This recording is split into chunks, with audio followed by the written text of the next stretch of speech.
안녕하세요, 여러분.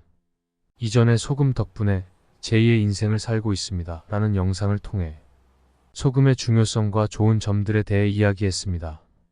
하지만 이 내용을 보고서라도 무분별하게 소금을 섭취하는 것은 절대 바람직하지 않습니다. 꼭 영상의 내용을 이해하신 후 적절한 양과 방법으로 소금을 섭취하셔야 합니다. 이번 영상에서는 소금에 대해 좀 더 깊이 파고들어 보겠습니다. 어떤 종류의 소금이 좋은 것인지, 어떻게 사용하면 좋은지, 그리고 어떤 사람들에게는 좋고 어떤 사람들에게는 나쁠 수 있는지에 대해 이야기하겠습니다. 그리고 얼마나 많이 먹어야 하는지에 대해서도 함께 알아보도록 하겠습니다. 이 영상을 끝까지 시청하시면 소금에 대한 정확한 정보를 얻어 가실 수 있을 것입니다. 우리 모두 건강을 위해 올바른 정보를 알고 올바른 방법으로 식사하도록 노력합시다. 만약 이전 영상을 보지 않으셨다면 그 영상을 먼저 보시고 이 영상을 보시면 더욱 이해가 빠르실 것입니다. 그럼 이제 시작해 보도록 하겠습니다. 잠시 구독과 좋아요는 좋은 영상 제작에 큰 힘이 됩니다. 감사합니다. 건강을 유지하기 위해선 소금을 어느 정도, 어떤 방식으로 섭취해야 할까요? 우리 몸에 맞는 짠맛의 균형을 맞추는 것이 중요합니다. 우선 첫 번째로 물을 많이 마시는 것이 건강에 좋다고 합니다. 우리 몸은 물로 이루어진 부분이 약 70%입니다. 물은 소화액과 호르몬, 그 외 다양한 분비물을 만드는 데 필요하며 혈액과 체액의 주 성분이기도 합니다. 섭취한 음식물을 녹여 잘 흡수하게 하고 영양분을 몸의 각 구석구석까지 전달하며 순환시키는 역할을 합니다. 체온을 조절하기 위해 땀을 분비하고 산소를 공급하며 노폐물을 배출하며 몸의 상태를 균형 있게 유지합니다. 지구상의 모든 생명체는 물 없이는 생존이 불가능합니다. 하지만 물을 과하게 섭취하는 것은 오히려 위험할 수 있습니다. 강제로 물을 많이 마셔도 우리 몸은 그 물을 제대로 수용하지 못합니다. 강제로 물을 섭취하면 대부분은 소변으로 배출되는 결과를 초래하고 몸이 필요한 수분을 제대로 저장하지 못하게 됩니다. 우리 몸은 체액의 염도를 일정하게 유지해야만 전해질이 제 역할을 하고 몸의 균형을 유지할 수 있습니다. 이를 위해선 적절한 양의 소금 섭취가 필요합니다. 다음으로 어떤 소금을 어떻게 섭취해야 하는지에 대해 알아보겠습니다. 무더운 날에 일을 하거나 군대에서 행군하는 동안 또는 저염식 다이어트를 하면서 실신하는 경우가 있습니다. 또한 마라톤에서 출전한 선수가 갑자기 사망하는 경우도 있습니다. 이러한 사례들은 대부분 물과 소금의 균형이 깨져서 발생하는 경우입니다. 한 해로 2019년 처음 시작한 것으로 챌린지에 참여하는 사람은 75일 동안 매일 물 1갤런 약 3.8리터 섭취, 엄격한 식단 관리 45분씩 2회 운동 톡서 10페이지 등을 실천하고 사진을 찍어야 한다. 도중에 규칙을 지키지 않을 경우 다시 첫날로 돌아가 챌린지를 시작한다. 여성은 챌린지 12일 차부터 몸에 이상이 생기기 시작했다고 설명했다. 속이 메스껍고 계속 설사를 했으며 복부와 허리에 통증을 느꼈다. 그는 구역질이 나고 기운이 없었다며 무언가 잘못됐다는 걸 깨달았다고 말했다. 의사를 찾아간 여성은 나트륨 결핍증 의심 소견을 받았다. 나트륨 결핍증은 과도한 물 섭취 등으로 인해 몸의 나트륨 농도가 떨어지면서 발생하는 문제로 메스꺼움, 구토 등 소화기계 증상을 유발하고 심하면 발작, 혼수 상태 등으로도 이어질 수 있다. 그는 다행히 혈액 검사에서 큰 문제가 없는 것으로 확인됐으나 수분 섭취량을 하루 0.5리터 미만까지 줄일 것을 권고받았다고 말했습니다. 이런 사례들에서 볼 수 있듯 염분이 없는 상태에서 과도한 양의 물을 섭취하는 것은 매우 위험합니다.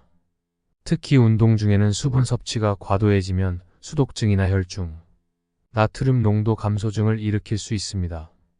이런 상황에서는 체액의 나트륨 농도가 낮아지면 심장이 뛸 수 있도록 신경 전달이 제대로 이루어지지 않게 됩니다.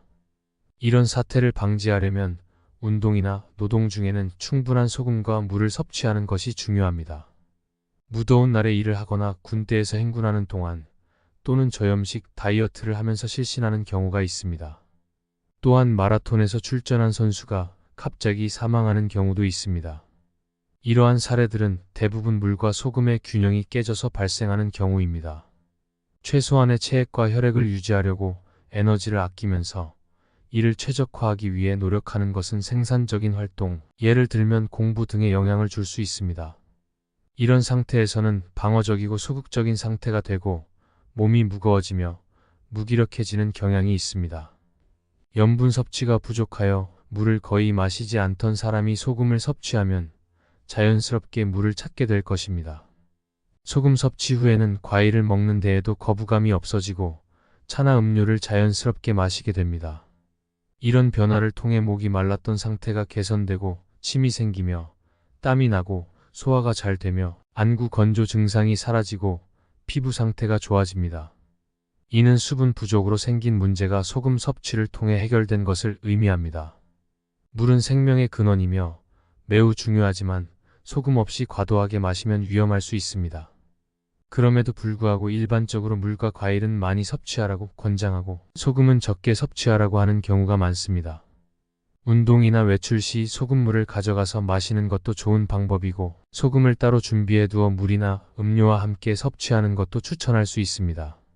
이는 체액의 균형을 유지하고 더 건강한 상태를 유지하는 데 도움이 됩니다. 500ml의 물에 한 티스푼의 소금을 넣으면 대략 1%의 염도를 만들 수 있습니다. 이 염도는 각자의 상태에 맞게 조절하면 됩니다. 이와 같은 방법으로 이온 음료 등에 소금을 섞어 마시는 것도 좋은 선택입니다. 그러나 얼마나 많이 먹어야 하는지는 그날의 활동량, 운동량, 체질 등에 따라 개인마다 다르므로 스스로 적절한 양을 찾아내는 것이 중요합니다. 물과 소금은 혈액순환에 중요한 역할을 하지만 혈액 내에 필요한 다른 영양소가 부족하다면 문제가 발생할 수 있습니다. 물과 소금이 아무리 중요하다고 해도 기본적인 영양 섭취가 충분하지 않은 상태라면 체내 균형이 깨질 수 있습니다. 물과 소금을 통해 혈액량이 증가하거나 혈액이 묽어질 수 있지만 다른 중요한 영양소인 미네랄, 칼륨, 마그네슘, 칼슘 등이 부족하면 체액의 적절한 농도를 유지하지 못해 장기 기능에 문제가 생길 수 있습니다. 이러한 경우 다양한 영양소를 공급하는 음식물 섭취가 중요합니다. 이 중에서도 곡물은 필수 영양소를 고루 갖춘 좋은 영양 소스입니다. 곡물은 식사의 주요 구성 요소로 다양한 미네랄과 비타민, 식이섬유 등을 공급하며 체내의 영양소 균형을 유지하는 데 도움을 줍니다. 조상들이 대부분의 시간을 식사 준비에 사용했던 것과는 대조적으로 현대인은 영양과잉과 과식이 일상화된 시대에서 생활하고 있습니다. 몸을 사용하는 활동이 줄어들었지만 식사량은 감소하지 않았고 그 결과로 우리의 체내에서 노폐물을 제거하는 기능이 약화되었습니다. 또한 과거에는 소금, 설탕, 기름 같은 것들이 귀한 자원으로 여겨졌지만 이제는 흔하게 접할 수 있게 되었습니다. 고기, 생선, 계란, 우유 등의 유제품, 그리고 계절에 상관없이 먹을 수 있는 과일과 채소가 쉽게 구할 수 있게 되었습니다. 그런데 문제는 소금만이 불필요하게 많이 섭취되고 있는 것이 아니라 다른 식품들 역시 과잉 섭취되고 있다는 점입니다. 사실 문제는 짠맛에 한정되는 것이 아니라 단맛과 매운맛의 과도한 섭취가 더 큰 문제를 야기하고 있다는 점입니다. 이렇게 표현해보면 어떨까요? 이전 시대에 비해 식사를 준비하는 시간이 크게 줄어든 현대인의 삶은 영양 과잉과 과식이 일상화된 상황입니다. 운동량이 줄면서도 먹는 양은 줄어들지 않아 체내의 노폐물 제거 능력이 저하되었습니다. 뿐만 아니라 이전에는 귀했던 식재료들인 소금, 설탕, 기름 등이 흔하게 쓰이게 되면서 더욱 심각한 상황을 초래하고 있습니다. 그러나 이 문제는 소금만의 문제가 아닙니다. 사실 식사에서 단맛과 매운맛의 과도한 섭취가 더 큰 건강 문제를 유발하고 있습니다. 요즘 우리 생활에서는 설탕과 같은 단맛이나 매운맛이 과도하게 섭취되는 경향이 있습니다. 예전에는 소금이나 설탕 같은 것들은 그렇게 쉽게 구할 수 없어 명절 때나 특별한 날에만 사용했지만 이제는 어디에서나 쉽게 구할 수 있습니다. 그런데 이런 변화가 우리의 건강에는 그리 좋지 않은 영향을 미치고 있습니다. 특히나 설탕의 경우 하루 권장 섭취량은 50g인데 이는 소금의 10배입니다. 그런데 우리는 음료수 한 병이나 주스 몇 잔으로 이 권장량을 쉽게 넘어버립니다. 믹스 커피에도 설탕이 들어가 있고 많은 음식들이 설탕으로 가미되어 있습니다. 사실 많은 사람들이 소금은 적게 섭취해야 한다고 알고 있지만 우리가 매일 섭취하는 음식에는 설탕이 더 많이 들어가 있는 것이 현실입니다. 이런 상황에서 짠맛이 과하다고만 집중하는 것은 문제의 본질을 놓치는 것일 수 있습니다. 우리가 진정으로 필요한 것은 모든 영양소의 균형 잡힌 섭취입니다. 우리의 식생활은 많은 변화를 겪었습니다. 과일과 채소, 단백질 등 건강에 좋다는 음식들을 충분히 섭취하고 있지만 동시에 단맛이 과도하게 들어간 음식과 음료를 섭취하고 있습니다. 이런 단맛 과잉은 우리 몸에 필요한 균형을 깨뜨립니다. 현대 사람들은 음식의 맛을 균형 있게 유지하기 위해 소금이 필요합니다. 우리 몸에서는 소금이 다양한 기능을 합니다. 하지만 식품 산업에서는 소금 대신에 설탕이나 당류 성분을 사용하여 음식의 맛을 깊게 하는 경향이 있습니다. 건강을 생각하며 많은 물을 마시거나 과일 주스, 커피 등을 마시지만 이런 음료들은 의외로 많은 설탕이 함유되어 있습니다. 이렇게 설탕을 과도하게 섭취하게 되면 우리 몸에는 필요한 균형이 깨지게 됩니다. 식당에서 판매되는 음식이나 구매할 수 있는 반찬들도 이런 문제를 가지고 있습니다. 맛있게 보이기 위해 당류 성분을 넣는 경우가 많습니다. 이런 음식들은 원래의 맛보다 달게 느껴지며 소금의 짜맛이 필요한 곳에는 충분히 사용되지 않습니다.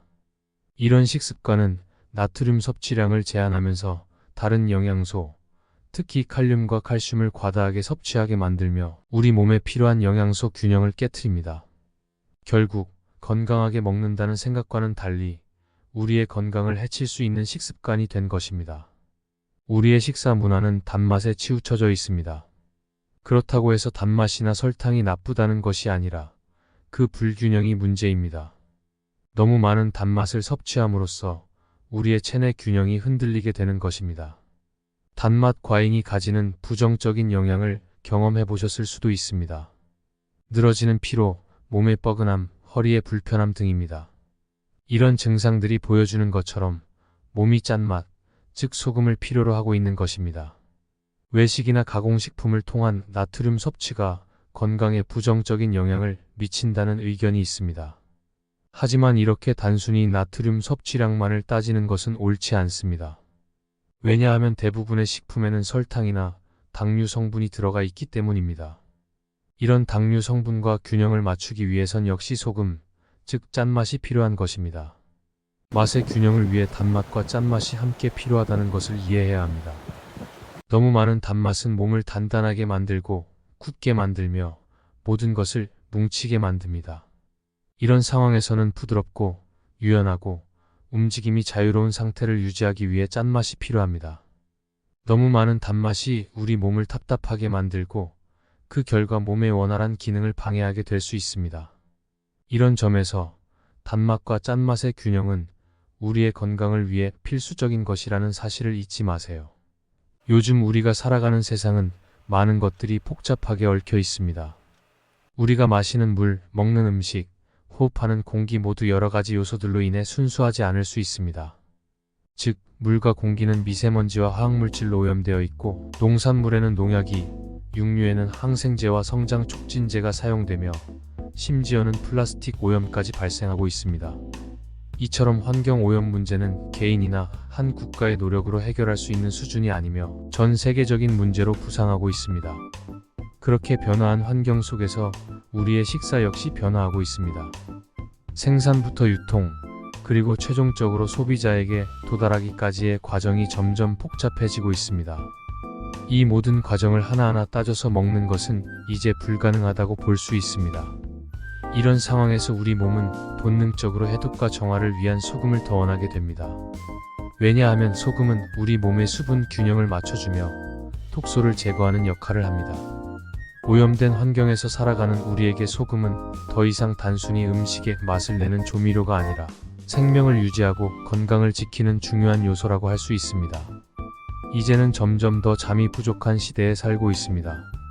휴대폰과 컴퓨터로 인해 잠들지 못하는 밤이 늘어나고 그로 인해 몸이 정화되고 회복되는 시간이 부족해지고 있습니다. 밤은 몸과 마음이 정화되고 회복되는 중요한 시간입니다. 그러나 현대 사람들은 많은 정보와 자극에 둘러싸여 있어 이 시간이 제대로 이루어지지 못하고 있습니다. 우리의 눈과 귀는 하루 종일 정보를 받아들이고 우리의 뇌는 그 정보를 처리하느라 바쁩니다. 잠들기 전까지도 스마트폰이나 컴퓨터를 보는 것은 우리 뇌에게 쉴 틈을 주지 않는 것입니다. 이로 인해 밤에는 원래 몸을 회복하고 정화하는 시간에도 뇌가 계속해서 활동하게 되어 몸이 피로를 회복하거나 손상된 부분을 복구하는데 필요한 에너지를 충분히 얻지 못하게 됩니다. 이런 생활이 반복되면 몸은 점차 피로가 쌓이게 됩니다. 그 결과 많은 사람들이 만성 피로에 시달리게 됩니다. 우리는 이 문제를 인식하고 적절한 휴식 시간을 가지는 것의 중요성을 다시 한번 깨닫게 되는 시점입니다. 이는 단순히 휴식을 취하는 것만으로도 건강을 유지하고 피로를 회복하는 데 큰 도움이 될 것입니다. 우리는 이제 소금과 물의 중요성을 다시 한번 깨닫는 시점에 왔습니다. 우리가 매일 섭취하는 다양한 음식과 음료 중에서도 우리 몸에는 여전히 소금과 물이 필요하다는 사실을 알아야 합니다.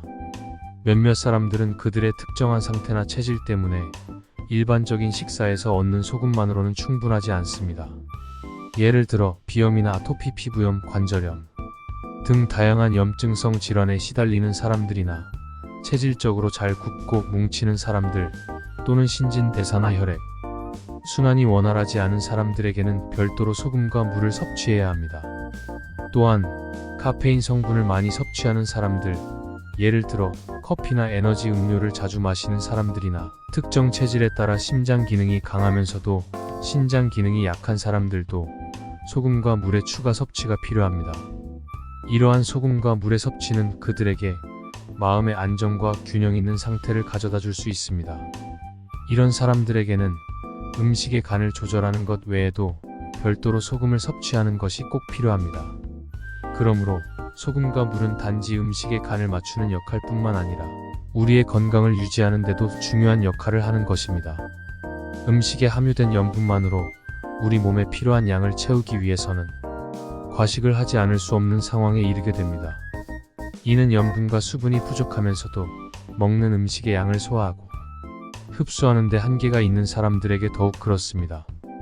이런 상황에서는 물을 과도하게 섭취하게 되면 몸이 부어버리고 순환 기능이 악화될 수밖에 없습니다. 이런 이유로 염증이 있거나 몸이 냉각 상태인 사람들은 균형을 잡기 위해 일정 기간 동안 소금을 별도로 섭취해야 합니다. 특히 건강이 좋지 않아 음식물을 잘 소화하고 흡수하지 못하는 사람들은 잘 흡수되는 고급 품질의 소금이 필요합니다. 이런 경우 고온에서 불순물을 제거한 용융소금이나 고급 죽염 또는 충분한 간수가 제거된 천일염 등이 좋습니다. 이런 종류의 소금은 잘 흡수되며 빠른 효과를 보여줍니다. 소금 섭취량은 개인의 체질과 현재 건강 상태, 식습관 및 생활습관 등을 고려하여 결정되어야 합니다. 소금의 종류에 따라 달라지지만 염증이 심한 경우에는 하루에 1520지 또는 그 이상을 섭취해야 할 수도 있습니다. 소금은 생수나 증류수 등 물과 함께 먹어도 좋고 보리차나 감이잎차, 우엉차와 같은 차와 함께 먹어도 좋습니다. 또한 오렌지 주스나 매실즙, 요구르트와 같이 새콤달콤한 음료와 함께 먹으면 섭취가 더욱 쉬워집니다. 이런 방법으로 소금을 섭취하면 나트륨 섭취가 과도할 것이라는 걱정을 덜어낼 수 있습니다. 소금을 직접 섭취하는 것이 어려운 사람들은 발효가 잘 된 고급 간장이나 깨끗한 용융, 소금을 음식에 첨가하여 먹을 수 있습니다. 수술 후 체력이 약해진 사람이나 후유증으로 인해 식사하기 어려운 사람들은 간장차나 된장차를 만들어 섭취하는 것도 좋습니다. 이러한 방법들은 소금의 중요성을 이해하고 건강에 필요한 소금 섭취를 실천하는 데 도움이 될 것입니다. 우리 사회에서는 짜게 먹으면 살이 찐다라는 주장이 상식처럼 받아들여져 왔습니다. 이는 소금이나 염분을 섭취하면 몸속에 수분이 늘어나 그 결과 체중이 증가한다는 이론에 기반을 두고 있습니다. 따라서 다이어트를 시도하는 사람들은 이를 피하기 위해 저염식을 선택하는 경우가 많습니다. 실제로 소금을 끊으면 수분 섭취가 줄어들어 몸무게가 감소하는 현상을 경험할 수 있습니다. 이러한 방식은 단기간에 체중을 줄이고자 하는 운동선수나 연예인들에게 자주 이용되는 방법입니다. 그들은 몸의 수분을 제거함으로써 체중 감량을 시도하는데 이를 위해 가장 효과적인 방법 중 하나가 염분 제한입니다. 그러나 이는 단기적인 효과일 뿐입니다. 가끔씩 다이어트에 성공했다고 발표한 연예인들이 갑자기 노화된 모습으로 보이는 경우가 있는데 이는 급격하게 줄어든 것이 살이 아니라 수분 때문입니다. 일단 다시 정상적인 식사를 시작하게 되면 체중은 원래대로 돌아갑니다. 따라서 이렇게 짜게 먹는 것과 체중 증가가 연결되는 것은 일시적이고 표면적인 현상이며 실제 지방이 증가하는 것과는 다른 문제입니다. 건강한 체중 관리를 위해선 규칙적인 운동과 균형 잡힌 식사, 그리고 적절한 수분과 염분 섭취가 중요합니다. 이는 장기적인 관점에서 보았을 때 우리의 건강을 위한 합리적인 선택입니다. 체중이 며칠 사이에 3kg나 왔다 갔다 한다면 그것은 지방이 증가하거나 감소하는 것이 아닌 몸에 수분이 들어오고 나가는 것을 나타내는 현상입니다. 우리의 뼈나 근육의 무게는 그렇게 단기간에 증가하거나 감소할 수 없습니다. 하지만 저염식 다이어트를 진행하면서는 매우 중요한 문제가 발생할 수 있습니다. 우리 몸은 염분이 들어오지 않으면 체액의 염도를 맞추고 항상성을 유지하기 위해 소변 등으로 수분을 배출합니다. 이 때문에 수분이 빠져나가면 체중이 줄어들지만 그 결과로 몸 전체적인 상태는 별로 아름답지 않아 보일 수 있습니다. 수분이 부족해지면 피부의 탄력이 사라지고 이로 인해 사람은 급격히 노령화하는 것처럼 보일 수 있습니다. 실제로 몇몇 연예인들은 저염식 다이어트를 한 이후에 피부가 축축하게 늘어지고 주름이 많이 생겨 촌놈 얼굴이라는 놀림을 받기도 했습니다. 물론 피부를 위해 수분 크림을 바르거나 보습에 신경 쓰는 것은 중요합니다. 하지만 그와 동시에 다이어트를 위해 저염식이나 무염식을 선택한다면 피부 노화가 빠르게 진행될 수 있습니다. 얼마나 겉에서 수분 관리를 잘해준다 해도 몸속에서의 수분 공급이 제대로 이루어지지 않으면 피부는 건조해질 수밖에 없습니다. 이렇게 보면 건강한 체중 관리와 더불어 피부 건강을 위해서도 적절한 염분 섭취가 필요함을 알 수 있습니다. 피부의 건강뿐 아니라 어지럼증, 탈수, 무기력, 두통 등 건강에 심각한 위협이 될 수 있는 증상들도 동반할 수 있습니다. 체중을 줄이는 것은 중요하지만 그 과정에서 더 중요한 건강을 잃어버리는 것은 결코 바람직한 일이 아닙니다. 간혹 저염식으로 건강하게 살을 뺐다는 연예인들 중 성공한 사례가 있습니다. 그들의 식단을 보면 문어, 다시마, 김, 미역, 톳 등으로 식욕을 조절했다고 합니다. 하지만 이들 식품은 모두 바다에서 나온 염분이 함유된 음식들입니다. 따라서 그들이 따로 소금 간을 하지 않았다 해도 음식 자체를 통해 염분을 섭취하고 있었던 것입니다. 건강하게 살을 빼려면 오히려 잘 먹어야 합니다. 우리 몸이 필요로 하는 것을 적절히 공급해 주어야 하는 것이죠. 입맛이 짭짤한 음식을 원하는데 엉뚱하게 염분 섭취를 제한하게 되면 그 결과 과식이나 폭식으로 이어질 가능성이 높아집니다. 우리 몸에 필요한 것이 충분히 공급되면 우리의 신체는 만족하고 먹는 것을 그만둡니다. 평소에 충분한 염분을 섭취하면 고기나 라면 같은 고열량 음식이나 야식에 대한 유혹을 덜 느낄 수 있습니다. 따라서 단기간에 체중을 줄여야 하는 특별한 경우가 아니라면 건강한 다이어트를 원한다면 적절한 염분 섭취는 필수적입니다. 이렇게 보면 염분이 건강한 체중 관리와 올바른 식습관 형성에 도움을 준다는 사실에 더욱 공감하게 됩니다. 당신의 건강에 대한 우려와 관심은 명확하게 드러납니다. 체중을 줄이려는 노력은 중요하지만 그 과정에서 건강을 희생하는 것은 결코 바람직하지 않습니다. 피부 건강, 어지럼증, 탈수, 무기력, 두통 등 심각한 건강 문제는 우리에게 위험 신호를 보내는 것입니다. 특히 저염식 다이어트에 대한 이해는 조금 더 넓혀봐야 할 것 같습니다. 저염식으로 건강하게 살을 뺐다는 주장을 하는 연예인들이 있지만 그들의 식단을 살펴보면 사실상 저염식이 아닌 경우가 많습니다. 문어, 다시마, 김, 미역, 톳 등으로 식욕을 억제했다고 하는데 이들 모두 바다에서 나온 염분이 함유된 식품들입니다. 그래서 음식에 따로 소금을 첨가하지 않았더라도 그 자체로 염분을 섭취하고 있었던 것입니다. 우리 몸이 정말 필요로 하는 것을 채워주는 게 건강하게 살을 빼는 방법입니다. 특히 짭짤한 것을 원하는 입맛을 염분 섭취 제한으로 무시한다면 그 결과는 과식이나 폭식으로 이어질 가능성이 높습니다. 그러나 몸이 필요로 하는 것을 충분히 섭취하면 우리 몸은 만족하고 먹는 것을 멈춥니다. 즉, 일상적으로 적절한 염분을 섭취하면 고열량 음식이나 야식에 대한 유혹을 덜 느낄 수 있습니다. 따라서 단기적으로 체중을 줄여야 하는 특별한 상황이 아니라면 건강한 다이어트를 원하는 사람들은 염분 섭취를 전혀 배제하지 않아야 합니다. 이 사실에 공감이 가시길 바랍니다. 칼륨은 고혈압 환자들에게 좋다는 것이 알려져 있습니다. 그러나 너무 많은 칼륨 섭취는 고칼륨 혈증을 일으킬 수 있고 심할 경우 심장 정지까지 일으킬 수 있습니다. 실제로 사형 집행에서 사용되는 염화칼륨이 그 예입니다. 이렇게 칼륨을 많이 함유하고 있는 전화 트림 소금 등은 사용 시 주의를 요구하며 미국, 호주 등의 국가에서는 이에 대한 부작용을 제품에 표기하도록 하고 있습니다. 우리나라의 식약처도 같은 지침을 내리고 있습니다. 염화칼륨 소금은 건강상의 문제뿐만 아니라 쓴맛이 나서 음식의 맛을 훼손시키는 문제도 있습니다. 단지 소금이라는 이름만을 고려하여 이를 대체하려는 시도는 오히려 엉뚱한 결과를 가져올 수 있습니다. 어떤 물질이든 그것이 가진 약성과 독성, 즉 장점과 단점이 공존합니다. 따라서 나트륨이든 칼륨이든 그 하나만을 따로 떼어내어 평가하는 것은 바람직하지 않습니다. 시점에 따라서는 그것이 천사일 수도 악마일 수도 있습니다. 소금이 담고 있는 염화나트륨은 그 자체로 중요한 역할을 하며 이를 무시하고 다른 물질로 대체하려는 시도는 부적절하다고 볼 수 있습니다. 우리 몸에 필요한 건강한 성분을 채우기 위해 올바른 양과 종류의 섭취가 중요하다는 것을 기억해야 합니다.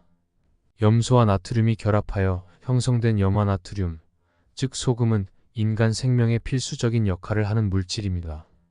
소금은 우리 몸의 소화액과 체액의 주요 성분이며 세포와 조직의 중요한 구성 요소입니다. 그래서 나트륨을 다른 것으로 대체하거나 적게 섭취하는 것이 좋다고 생각할 수도 있지만 실제로는 몸이 필요로 하는 양을 채우기 위해 다른 음식을 과식하게 되는 결과를 초래할 수 있습니다. 그렇다면 어떤 소금이 좋은 소금일까요? 시장에는 다양한 종류의 소금이 존재하고 이들 중 어떤 것을 선택해야 할지는 매우 혼란스럽습니다. 일부 제품은 자연이나 청정 지역에서 생산된 천연염을 강조하며 또 다른 일부 제품은 특정 식품이나 추출물을 첨가하여 기능성을 강조합니다. 이들 모두는 짠맛을 낸다는 공통점이 있지만 세밀하게 맛을 느껴보면 미묘한 차이를 발견할 수 있습니다. 그리고 이런 차이는 각 소금의 용도와 효과에도 영향을 미칩니다. 따라서 좋은 소금을 선택하는 것은 개인의 건강 상태, 음식의 특성, 그리고 개인적인 취향 등 다양한 요소를 고려해야 합니다. 한 가지 규칙은 소금은 어떤 종류든 과도한 섭취는 피하는 것이 좋다는 점입니다. 요리를 하는 사람이라면 다양한 종류의 소금을 준비해 두고 요리의 종류나 목적에 따라 적절한 소금을 사용하는 것이 좋습니다. 이외에도 건강을 위해 따로 소금을 섭취한다면 그 선택에는 더욱 신중해야 합니다. 소금과 물이라는 기본적인 성분은 깨끗할수록 좋습니다. 특별히 미네랄이 많거나 다른 특수한 성분이 들어있는 소금보다는 불순물이 제거된 깨끗하고 순수한 소금이 더 좋다고 볼 수 있습니다. 건강한 사람들에게는 이런 차이가 크게 문제가 되지 않지만 건강이 약한 사람들은 소금의 종류에 따라 몸에 주는 영향이 크게 달라집니다.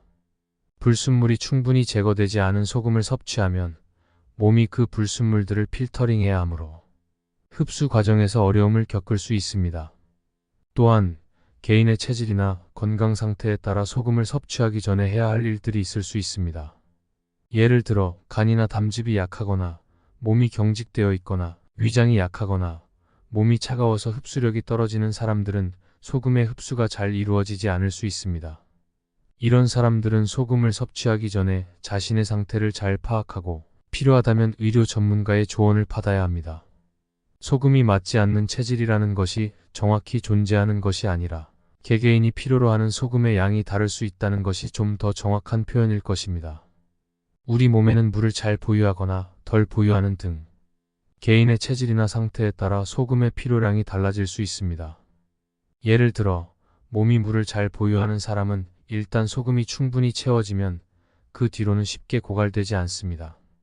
반면에 몸이 물을 빨리 소모하는 사람은 자주 소금을 보충해야 합니다.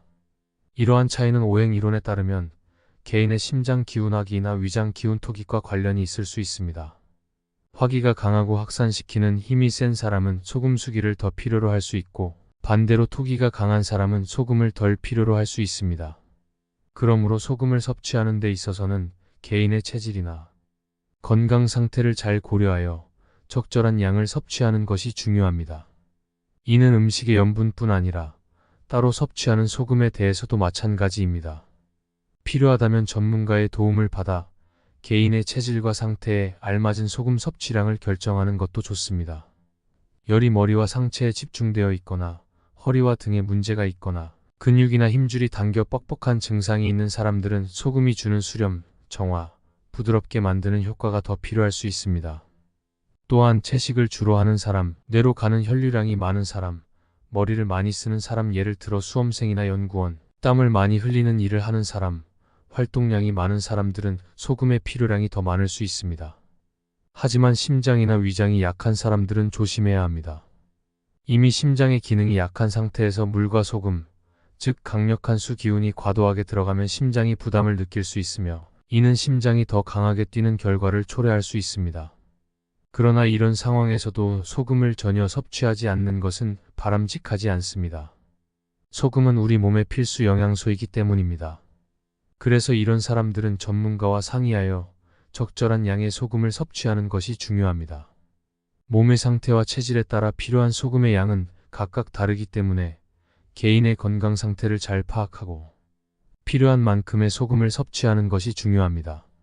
심장이나 위장과 같은 중요한 기능을 하는 부분을 먼저 영양시키는 것이 중요하며 같은 사람이라 할지라도 그의 상태에 따라 소금의 필요량이 달라질 수 있습니다. 예를 들어 어제는 소금이 필요했지만 오늘은 다른 영양소나 음식이 더욱 급하게 필요할 수 있습니다.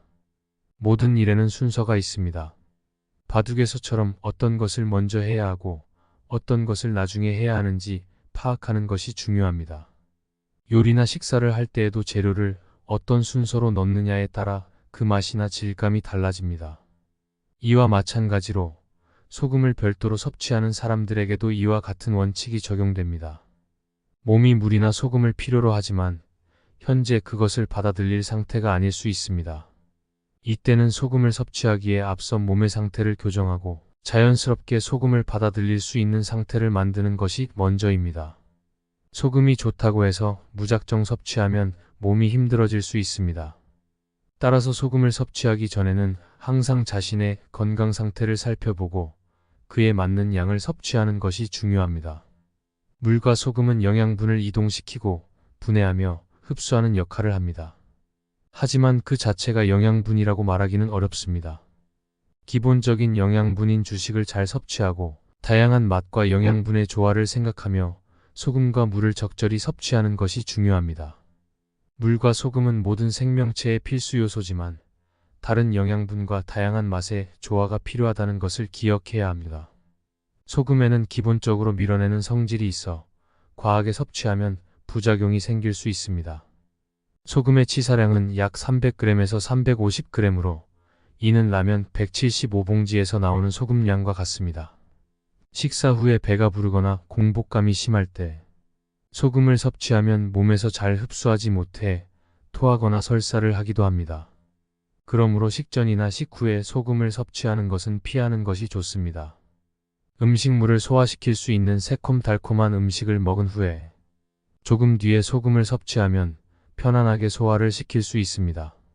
찬 몸은 소금과 물의 흡수를 방해하며 이는 물이 찬 단단한 땅에 스며들지 못하는 것과 비슷한 원리입니다. 몸이 차가운 상태에서는 소금과 물을 섭취해도 흡수가 잘 되지 않아 겉돌게 됩니다.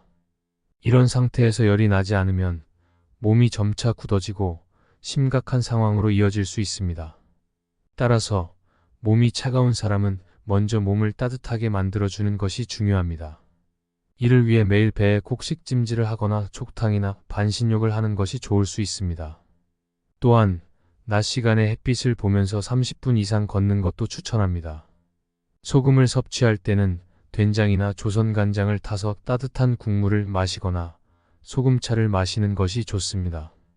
장아찌나 치즈와 같은 소금 발효식품도 활용할 수 있습니다. 아침에 먹는 소금이나 차가운 생수에 탄 소금물은 몸이 식으면서 부작용을 야기할 수 있으므로 피해야 합니다. 흡수가 잘 이루어지기 위해서는 몸의 상태를 적절히 고려해야 합니다. 두 번째로, 과도한 긴장 상태나 간담이 약한 경우에는 소금의 흡수가 잘 이루어지지 않습니다. 이런 경우 소금을 먹게 되면 울렁거림, 구토감, 두통 등의 증상이 나타날 수 있습니다. 간담이 약한 사람들은 동치미 국물, 냉면 육수, 메밀 육수 등 시고 짠 음식을 선호하는 경향이 있습니다.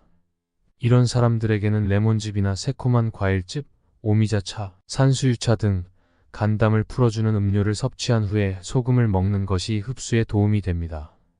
세 번째로, 위장이 약한 경우에도 소금의 흡수가 잘 이루어지지 않습니다. 이런 사람들은 소금을 섭취하면 얼굴이 누렇게지고 울렁거림, 토함, 몸이 무겁고 만사가 귀찮아지는 증상이 나타날 수 있습니다. 이런 경우에는 꿀이나 설탕과 같은 단맛이 나는 음식을 먹어 위장을 보호한 후에 소금을 섭취하는 것이 좋습니다. 결국 소금을 섭취할 때는 자신의 몸 상태를 잘 파악하고 소금의 흡수를 돕는 음식이나 활동을 먼저 진행하는 것이 중요합니다. 소금 섭취에 대한 주의점을 몇 가지 더 알아보겠습니다. 네 번째로, 심장이 약해 얼굴만 붓거나 벌게지는 증상이 나타나는 경우에는 특별히 주의해야 합니다. 이러한 사람들은 얼굴이 붉고 새끼손가락이 저리며 어깨가 자주 아프다는 증상이 나타납니다. 이럴 때는 수수와 같은 곡식, 커피, 녹차, 숙차, 초콜릿, 고들빼기와 같은 쓴맛 나는 음식으로 심장을 영양하는 것이 중요합니다. 이렇게 심장을 보호하고 화기운을 좋게 만들어주면 소금에 수렴하는 기운을 더 잘 흡수할 수 있습니다. 다섯째로, 신경이 예민하거나 건강염려증이 있는 사람들이 있습니다. 이런 사람들은 불안감이 많고 마음이 쉽사리 안정되지 않습니다. 이 경우죠, 옥수수, 녹두와 같은 곡식과 콩나물, 감자, 우엉, 양상추 등 담백한 음식을 섭취하면 좋습니다. 이러한 음식들은 심포와 삼초 기운을 강화해주고 걷기와 같은 운동을 통해 몸에 열을 만들어주면 소금과 물이 잘 흡수됩니다. 즉, 소금 섭취에 있어서는 개인의 건강 상태와 생활 습관을 잘 고려해야 하며 몸의 반응을 지켜보면서 적절히 섭취하는 것이 중요합니다. 채식과 무염식 혹은 저염식이 결합된 경우에 대해 알아보겠습니다. 나트륨이 과다하게 섭취되면 건강에 부정적인 영향을 줄 수 있지만 그렇다고 해서 소금을 전혀 섭취하지 않는 것이 반드시 건강에 좋은 것은 아닙니다. 식물에도 나트륨이 존재하지만 식물의 주요 미네랄은 칼륨이며 식물에서 나트륨과 칼륨의 비율은 약 110으로 칼륨이 훨씬 많습니다.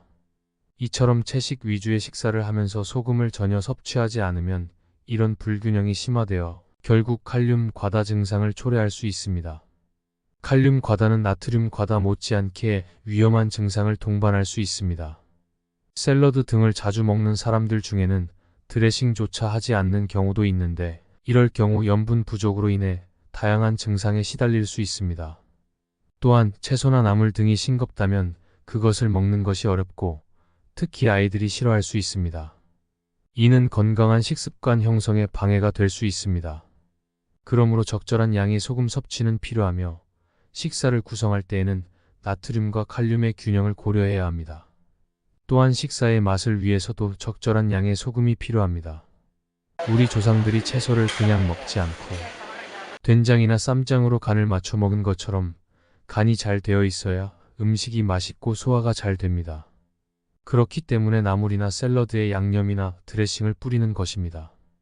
육류도 마찬가지로 간장이나 소금으로 간을 맞춰야 그 맛이 살아납니다. 아이들이 육류를 좋아하는 것은 그 자체의 맛 때문이지만 또한 염분이 부족할 때 더욱 고기가 당긴다는 것이 있습니다. 염분을 충분히 섭취하면 고기에 대한 욕구가 줄어들 수 있습니다. 실제로 소금 섭취를 늘린 사람들은 고기를 굽고 있는 옆에서도 먹고 싶다는 생각이 들지 않는다고 합니다. 라면 같은 짠 음식에 대한 욕구도 줄어들게 됩니다. 하지만 소금 섭취에 있어서도 균형이 중요합니다. 소금이 좋다는 생각으로 지나치게 많이 먹는 것은 오히려 건강에 해로울 수 있습니다. 이제 소금 섭취를 줄이거나 중단해야 하는 신호에 대해 알아보겠습니다. 목이 마르고 입안이 건조하게 느껴질 때, 피부가 건조하고 간지럽거나 두드러기가 생길 때, 배가 부르거나 소화가 잘 안 될 때, 심장이 빠르게 뛰거나 이상하게 느껴질 때, 피로감이 강하거나 몸이 무겁게 느껴질 때, 이런 증상들이 나타나면 소금 섭취를 줄여야 하는 신호일 수 있습니다. 이때는 의사의 조언을 구하거나 적절한 양의 물과 함께 소금 섭취를 조절하는 것이 좋습니다. 소금 섭취가 과도하게 되면 우리 몸은 다양한 방식으로 경고 신호를 보냅니다. 오행의 관점에서 보면 짠맛은 숙에 해당하며 이는 화기심장, 소장화 토기비장, 위장과 견제 관계에 있습니다. 따라서 이들 기관이 약해지는 신호를 보낼 경우 소금 섭취를 줄이고 쓴맛이나 단맛, 신맛 등을 더 섭취해 균형을 맞춰줘야 합니다. 아래에 나열된 증상들은 소금 섭취가 과도할 때 혹은 나트륨 대신 칼륨 섭취가 필요할 때 나타나는 증상들입니다. 심장이 약해지는 신호, 얼굴이 붉어지고 땀이 나며 가슴이 두근거립니다. 잠이 오지 않고 한숨이 나오며 긴장감이 커집니다. 입이 마르고 혓바늘이 생기며 딸꾹질을 합니다. 새끼손가락이 저리거나 팔꿈치가 아프며 얼굴이 붉어지고 뾰루지가 납니다. 이런 경우 쓴맛을 주는 음식이나 음료를 섭취하여 균형을 맞춰야 합니다. 커피, 쑥차, 코코아, 상추 등이 좋으며 과일로는 자몽이 좋습니다. 위장이 약해지는 신호, 무릎에 힘이 없어지고 꺾이는 느낌이 자주 듭니다. 이 경우에는 단맛이나 신맛을 주는 음식을 더 섭취하여 균형을 맞춰야 합니다. 이러한 증상이 나타날 때는 전문가의 도움을 받는 것이 좋습니다. 그리고 소금 섭취를 줄이고 필요한 다른 영양소를 적절히 섭취하여 균형을 맞추는 것이 중요합니다. 소금 섭취가 과도하게 되면 우리 몸은 다양한 방식으로 경고 신호를 보냅니다. 오행의 관점에서 보면 짠맛은 숙에 해당하며 이는 화기심장, 소장화 토기비장, 위장화 견제 관계에 있습니다. 따라서 이들 기관이 약해지는 신호를 보낼 경우 소금 섭취를 줄이고 쓴맛이나 단맛, 신맛 등을 더 섭취해 균형을 맞춰줘야 합니다. 아래에 나열된 증상들은 소금 섭취가 과도할 때 혹은 나트륨 대신 칼륨 섭취가 필요할 때 나타나는 증상들입니다. 심장이 약해지는 신호, 얼굴이 붉어지고 땀이 나며 가슴이 두근거립니다. 잠이 오지 않고 한숨이 나오며 긴장감이 커집니다. 입이 마르고 혓바늘이 생기며 딸꾹질을 합니다. 새끼손가락이 저리거나 팔꿈치가 아프며 얼굴이 붉어지고 뾰루지가 납니다. 이런 경우 쓴맛을 주는 음식이나 음료를 섭취하여 균형을 맞춰야 합니다. 커피, 쑥차, 코코아, 상추 등이 좋으며 과일로는 자몽이 좋습니다. 위장이 약해지는 신호, 무릎에 힘이 없어지고 꺾이는 느낌이 자주 듭니다. 이 경우에는 단맛이나 신맛을 주는 음식을 더 섭취하여 균형을 맞춰야 합니다. 이러한 증상이 나타날 때는 전문가의 도움을 받는 것이 좋습니다.